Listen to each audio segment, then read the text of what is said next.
ఏపీలో జరిగిన హింసాత్మక ఘటనలపై డీజీపీకి సిట్ నివేదిక అందించింది.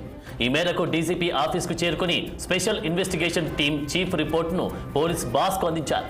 క్షేత్రస్థాయిలో పర్యటించి కీలక సమాచారం సేకరించిన సిట్ ఘటనలపై అన్ని కోణాల్లో విచారించి నివేదికను సిద్ధం చేసింది. ఘటనలకు బాధ్యులైనని గుర్తించింది. ఎన్నికల సంఘం ఆదేశాల మేరకు దర్యాప్తు చేపట్టిన సిట్ గొడవలకు కారణమైన కొందరు కీలక నేతల పేర్లను నివేదికలో పేర్కొన్నట్టు తెలుస్తోంది.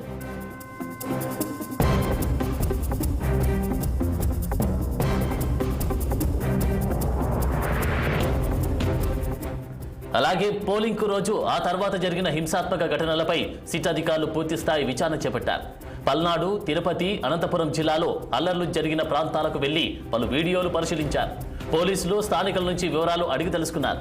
తాడిపత్రి అల్లర్లపై నమోదైన కేసుల వివరాలను సిట్ బృందం పరిశీలించింది.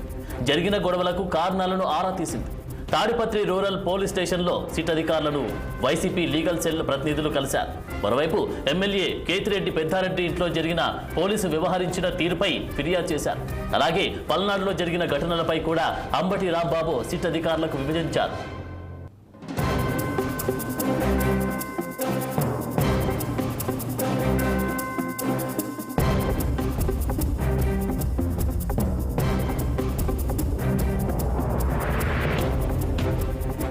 ఇక ఇదే అంశంపై మరింత సమాచారం అందించడానికి మా ప్రతినిధి పవన్ లైవ్ లో సిద్ధంగా ఉన్నారు. పవన్, చెప్పండి, డీసీపీకి సిట్ నివేదిక అందించిందా? అసలు పూర్తి డీటెయిల్స్ ఏంటి?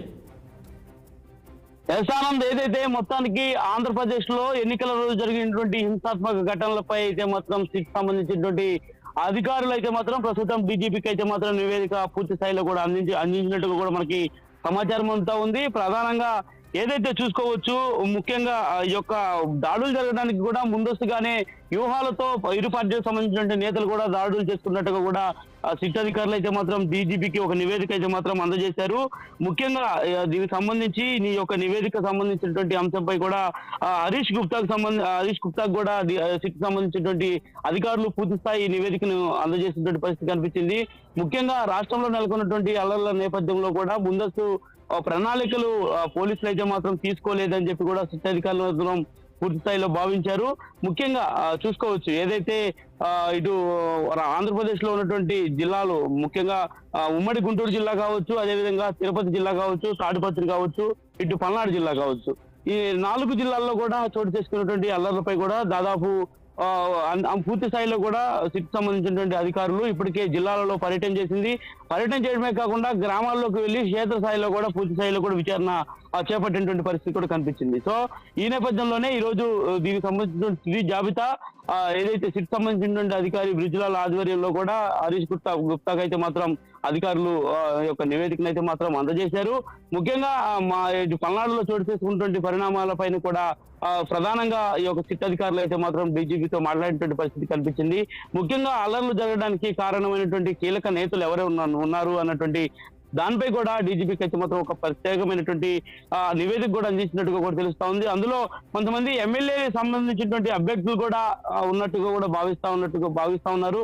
ముఖ్యంగా ఏదైతే ఎన్నికల రోజు జరిగినటువంటి యొక్క అల్లర్ల నేపథ్యంలో దీనికి సంబంధించి వెనక ఎమ్మెల్యే సంబంధించినటువంటి అభ్యర్థులు ఉన్నారని చెప్పి కూడా ఇప్పటికే సిట్ సంబంధించిన అధికారులు అయితే భావిస్తా ఉన్నారు.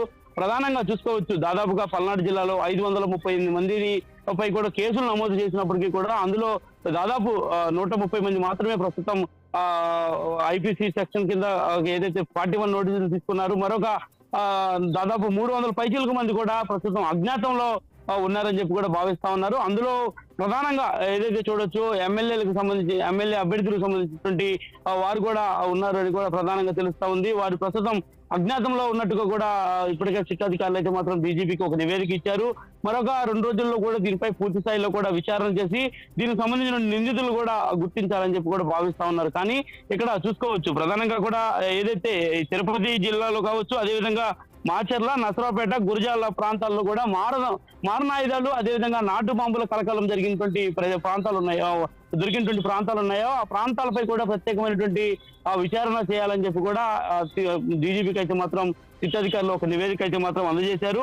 అదేవిధంగా చూసుకోవచ్చు, ఏదైతే తిరుపతి టీడీపీ అభ్యర్థి నానిపై జరిగినటువంటి దాడి కావచ్చు, తాడిపత్రిలో జరిగినటువంటి దాడుల వెనక ముందస్తు వ్యూహం ఉందని చెప్పి కూడా విచారణలో తేలిందని చెప్పి సిట్ అధికారులు అయితే మాత్రం పూర్తి స్థాయిలో నివేదిక మాత్రం పొందుపరిచారు నివేదికలో.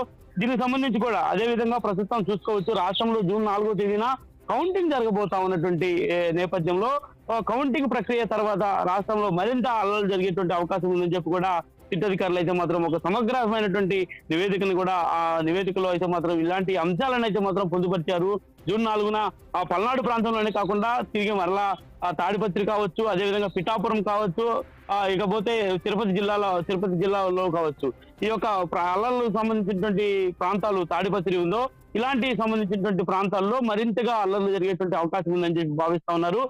ముఖ్యంగా ఈ రోజు సిట్ అధికారులకు సంబంధించిన నివేదికలో కొన్ని అంశాలు కనుక మనం పర్టికులర్ గా పరిశీలిస్తే, స్థానికంగా ఉన్నటువంటి పోలీసు అధికారులు కావచ్చు, కింది స్థాయి వ్యవస్థ కావచ్చు, ఈ యొక్క అల్లర్లు జరుగుతున్నప్పటికీ కూడా వారు ఈ అల్లర్లపై ఎలాంటి దృష్టి సారించలేకపోయారు, విఫలం చెందారని కూడా దీంట్లో స్పష్టంగా రాసినటువంటి పరిస్థితి కూడా కనిపించింది. మరి అదేవిధంగా ఏదైతే ఈ యొక్క ఘటనలకు వెనక ఎమ్మెల్యేకి సంబంధించినటువంటి కింది స్థాయి పోలీస్ సిబ్బంది వారికి సమాచారం ఇచ్చారు, ముందస్తుగానే పోలింగ్ బూతుల వద్ద జరిగేటువంటి పరిస్థితులపై ఎప్పటికప్పుడు వారికి సమాచారం అందించి అల్లర్లు ప్రేరేపించడానికి కొంతమంది పోలీసు కింది స్థాయి సంబంధించిన సిబ్బంది ఉన్నారని చెప్పి కూడా సిట్ అధికారులు ఇందులో మెన్షన్ చేశారు. కాబట్టి వారిపై కూడా చర్యలు తీసుకునేటువంటి అవకాశం అయితే ఖచ్చితంగా కనిపిస్తా ఉంది. ఇప్పటికే చూసుకోవచ్చు మనం ఏదైతే ఈ యొక్క ఘటనల వెనక ఉన్నటువంటి నేపథ్యంలో కూడా జిల్లా కలెక్టర్ ని బదిలీ చేశారు, మరి అదేవిధంగా ఎస్పీని సైతం కూడా బదిలీ చేసినటువంటి పరిస్థితులు కూడా కనిపించాయి. దాదాపుగా 12 మందిని అధికారులను కూడా బదిలీ చేసినటువంటి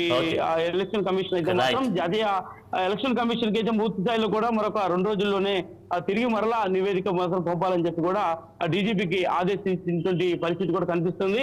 ఏది ఏమైనా కూడా శిక్షణ అధికారుల బృందం అయితే మాత్రం ఈ విషయాన్ని సీరియస్ గానే పరిగణించింది. Thank you Pawan.